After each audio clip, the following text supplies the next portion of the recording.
Daha əvvəl heç bir tikinti şirkətinin etmədiyi bir layihəyə imza atırıq. Amma əvvəlcə bura qədər nə baş verdiyini qısaca danışım. Bir gün səhifəmizi izləyən bir izləyicimiz Şəkinin tarixi məhəlləsində yerləşən evini restavrasiya etdirmək istədiyini bildirdi. Bu işi ən yaxşı bizim görə biləcəyimizə inandığını dedi. Bu sözün yaratdığı həyəcan və qürurla Şəki yollarına düşdük. Bakıdan yeni uzaqlaşmışdıq ki, təmiz havanın, oksigen bolluğunun təsiri ilə yemək yeməyə qərar verdik. Şamaxıda səhər yeməyimizi yeyib yolumuza davam etdik. Yollardakı gözəl mənzərə belə bizi məqsədimizdən ayıra bilmədi və nəhayət Şəkiyə çatdıq. Şəki hər gəlişimdə məni fərqli tərəfləri ilə valeh edir.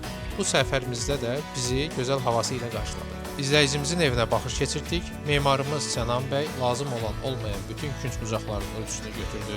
Ev sahibinin istəklərini dinlədik və tikinti mütəxəssisimiz Elvin bəyin tövsiyələri ilə son qərarlar verildi. Beləliklə Şəkidəki işimizi hələlik yekunlaşdırıb dizayn və planlama mərhələsinə keçdik. Bu iş üçün müddət təyin edib Bakıya qayıtdıq. Ən qısa zamanda planlama və dizayn işlərini tamamlayıb ev sahibinə təqdimat etdik. Xatırladım ki, dizaynda məqsədimiz Şəkinin qədim memarlıq üslubunu qorumaq və tarixi gözəlliyinə töhfə vermək idi. Növbəti mərhələlərlə bağlı paylaşımlarımızı qaçırmamaq üçün bizi izləməyə davam edin.